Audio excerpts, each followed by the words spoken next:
kepada semua mystery lovers. Berjumpa lagi dengan Miss Hudi bercerita. So, tajuk kita hari ini, adakah anda sudah bersedia? Tajuk hari ini ialah apabila tirai malam dilabuhkan. Let's check it out.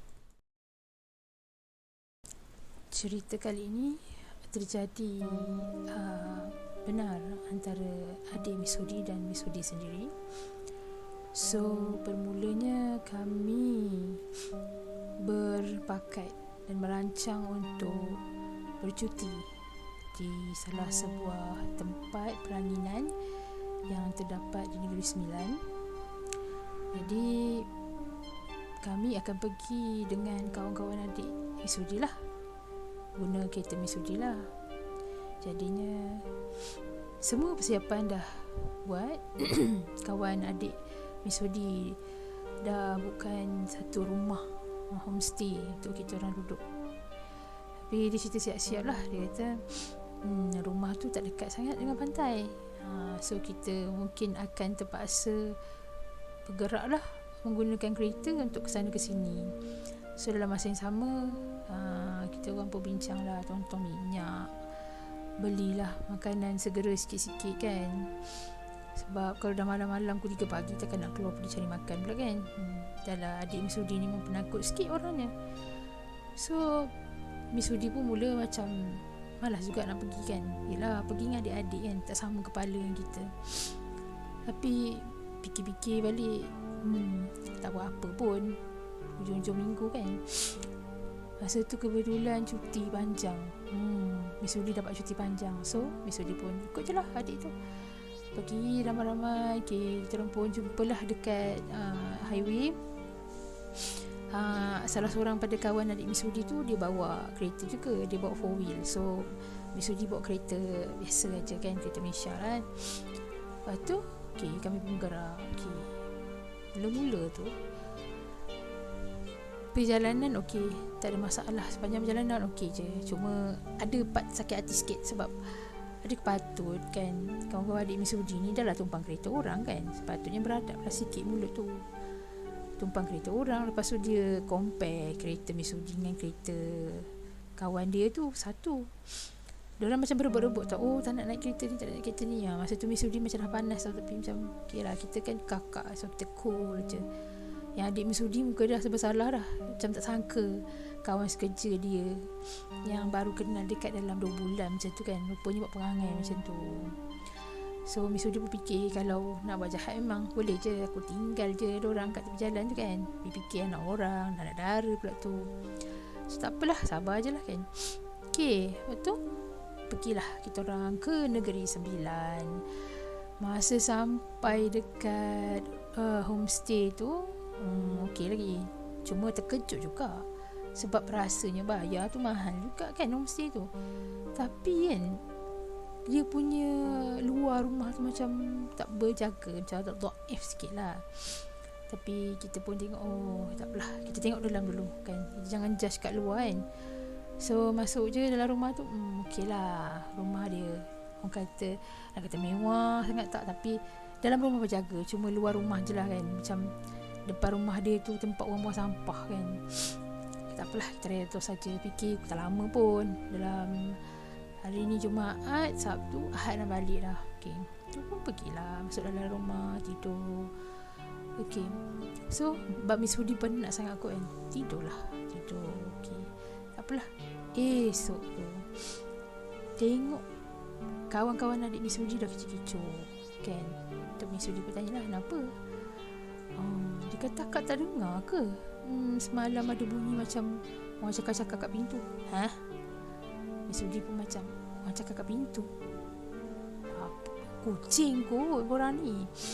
Takkan kucing. Akak tak percaya, meh tengok kat luar. Kami pun kat tu, kita orang keluar lah kan tengok. Dekat pintu tu memang ada kesan cakaran macam harimau yang cakar tau. Sebab kuku besar. Kan kucing cakap kan. Tapi Miss Hudi kata, alah tak ada benda kot, apa ni, mungkin perasaan korang je kot, akak tak dengar apa pun. Memang betul, memang Miss Hudi tak dengar apa pun. Kita tidur lali sebab penat sangat kan.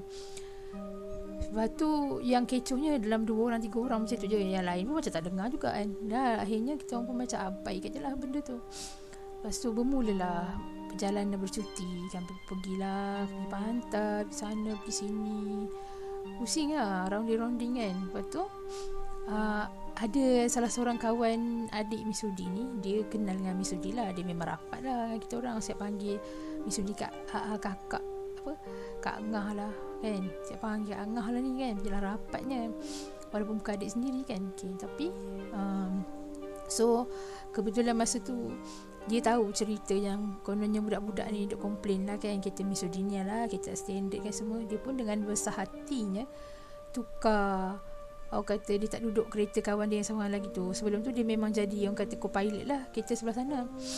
Tapi dia macam kena geram kot kan, kawan-kawan dia perangai tak senonoh macam tu, tambahan pula dia rapat dengan adik Miss Sudi. So akhirnya budak tu pun duduklah dengan kereta Miss Sudi. Ui lah keselga tau, keluar kurang seorang yang perangai tak apa senonoh kan.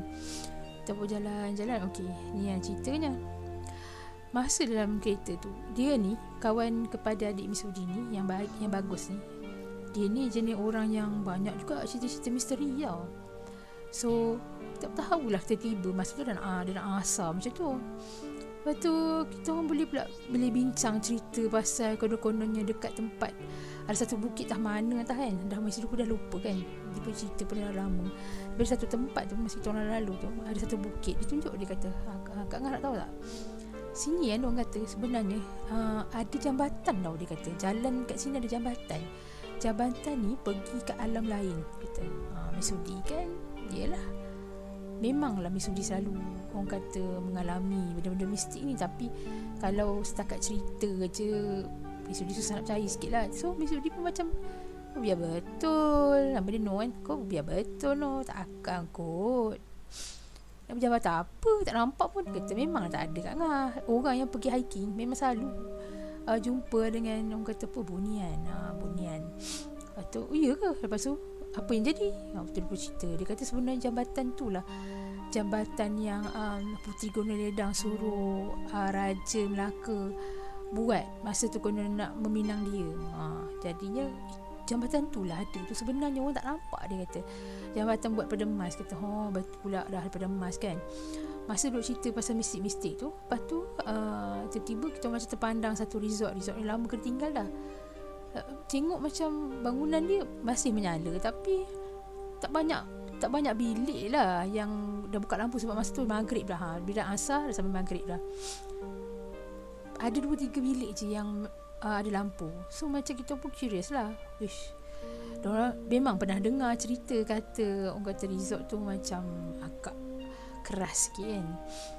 So masa tu kawan kepada adik Miss Sudi yang No ni lah, No dia cakap dengan Miss Sudi, dia kata Kak Ngah, jom kita try masuk kat kawasan resort ni, jom.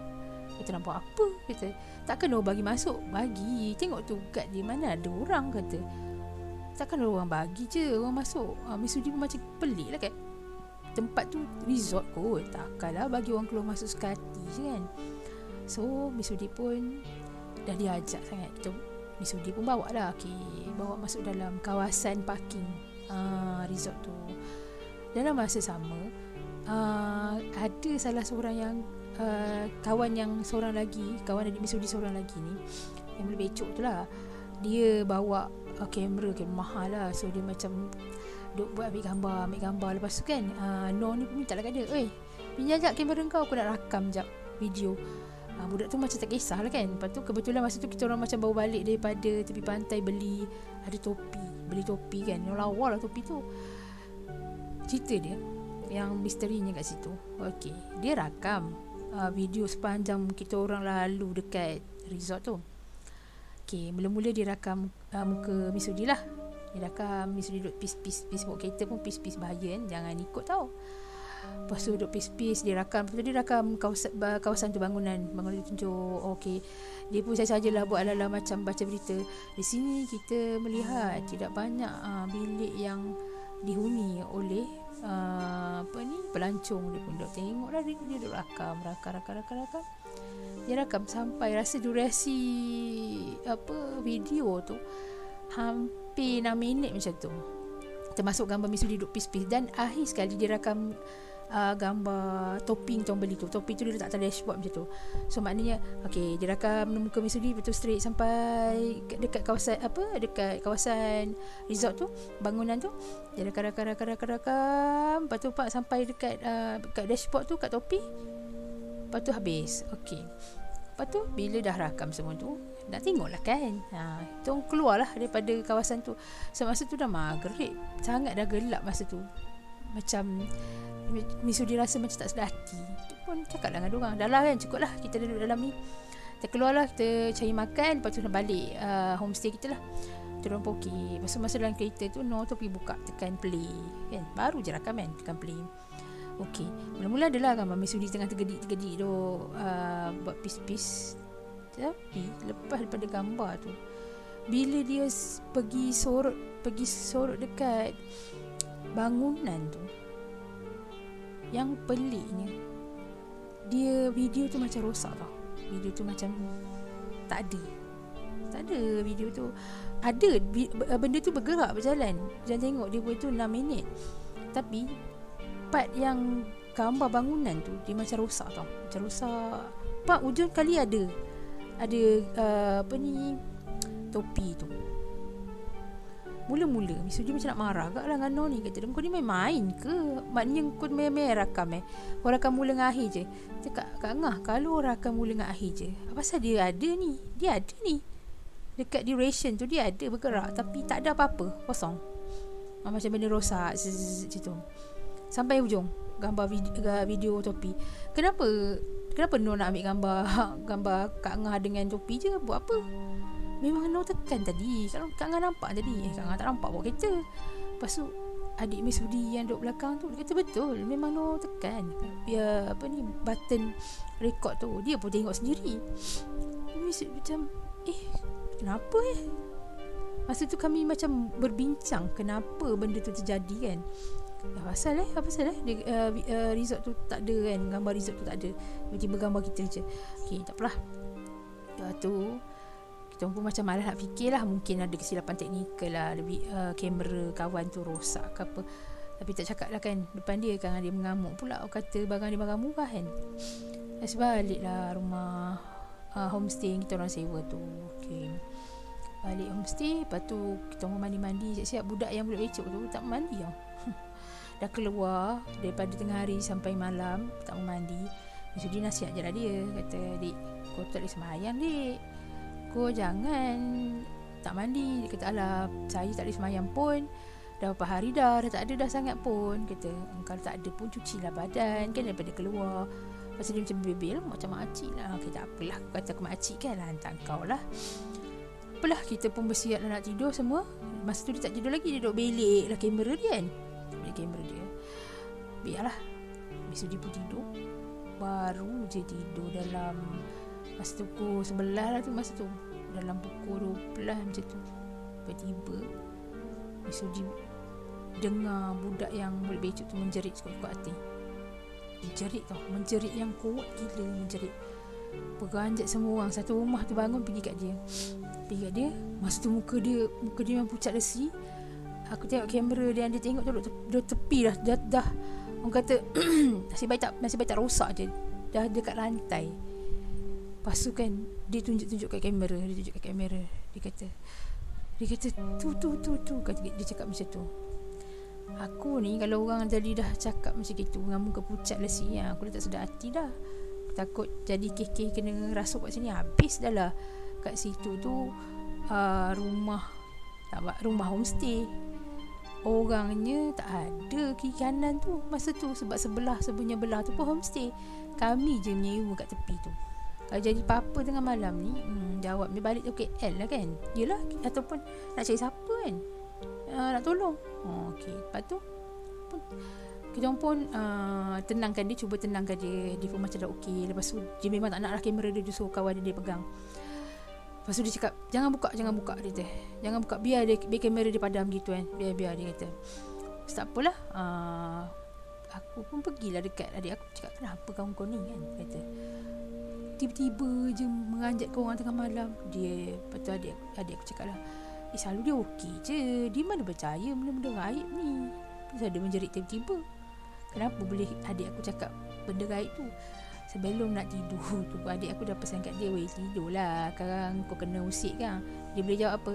Alah, mana benda nak usik-usik, korang ni percaya sangat benda karut, dia kata gitu. Jadinya adik aku membuat kesimpulan yang dia kena usik lah. Tu yang dia menjerit tu. So kita pun kawan-kawan dia, aku taklah, aku malas lah, aku memang mengantuk dah sebab kuat kita kan. Aku cakap dekat budak-budak tu, kata suruh dia pergi mandi lah, teman dia pergi mandi. Sebab dia tak mandi lagi tu. Dia pun bawa dia pergi mandi semua. Dia memang dengar lah cakap aku masa tu. Baru kau tahu.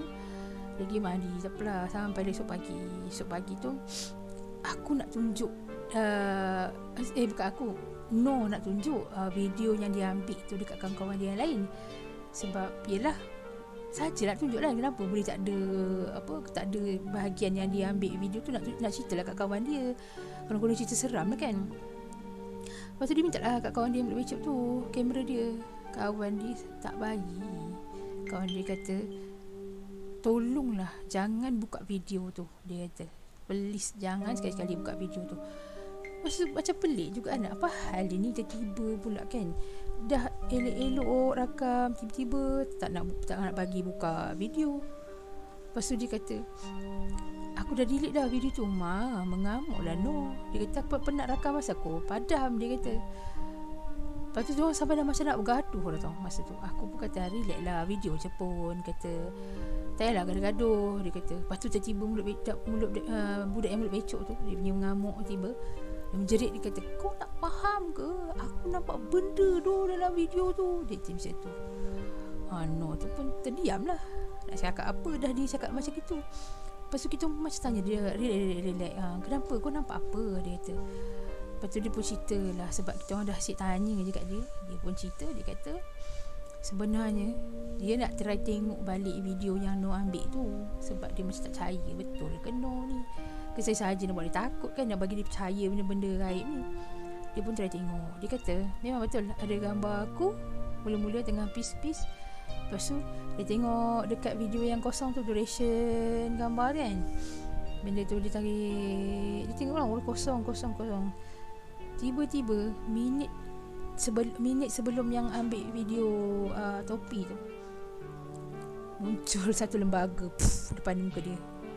Dia kata muka benda tu, muka dia yang buruk gila, rambut panjang.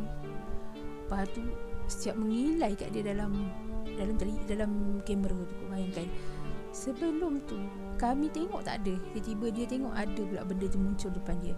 Dia kata tu punca dia menjerit semalam. Dia memang terkejut gila, dia kata. Lepas tu dia memang dia tak percaya, dia kata dia tak percaya benda gaib, tapi dia dah terkena tu.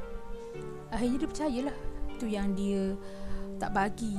Dia terus dia kata pagi yang dia dah okey sikit tu, dia terus ambil kamera dia buka balik dan dia delete video tu. Dia kata kalau dia simpan lagi video tu, tak tahu apa yang jadi yang kita orang pula nanti kan.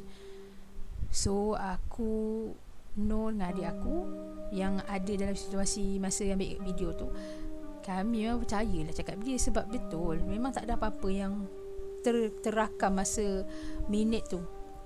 Yang pelik lah yang tu. Tapi kawan-kawan dia lain memang ketahukan dia lah. Kata kononnya budak mulut becok ni dah terpengaruh dengan No lah, dah terpengaruh dengan kita orang ni, macam cakap benda mengarut kan.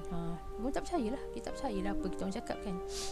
So akhirnya sampailah pagi tu, hari Ahad lah. Pagi tu Ahad kita kemas semua. Kita orang pun betul lah balik ke Kuala Lumpur. Ke misteri pasal berkenaan dengan video tu padam macam gitu saja. Dan No pun ada cakap dengan aku, itulah salah kita juga kan. Kita pergi waktu masa tu dah maghrib, dah malam. Kan orang tua-tua dulu dah pesan, kalau malam ke asar ke, kalau boleh duduk dalam rumah. Ataupun waktu maghrib tu dah bersedia dah ambil wuduk nak solat, tapi kita orang duk wah ketawa lagi kat luar. Lepas tu gatal-gatal pergi ambil video kan. Nak buktikan apa pun tak tahu sebenarnya. So kawan adik aku tu yang mulut becok tu, adik aku cerita lepas pada kejadian tu, dia macam baik dengan adik aku, dengan No. Kalau tak dulu dia macam kawan tu sekadar kawan je, tapi lepas kejadian tu dia baik dengan dorang. Sebab dia kata kononnya Noor tu dah buka mata dia lah, yang selama ni dia tak percaya benda-benda gaib ni wujud kan. Akhirnya dia percayalah sebab dia dah terkena sendiri. Okay, so tamat kisah tersebut hari ini. Berjumpa lagi di kemudian hari di waktu yang sama. Di waktu yang sama ke? Waktu yang berbeza lah, waktu yang lain kan. Miss Sudi harap semua pendengar, kalau ada cerita yang ingin Miss Sudi bacakan, boleh DM di dalam Instagram ya.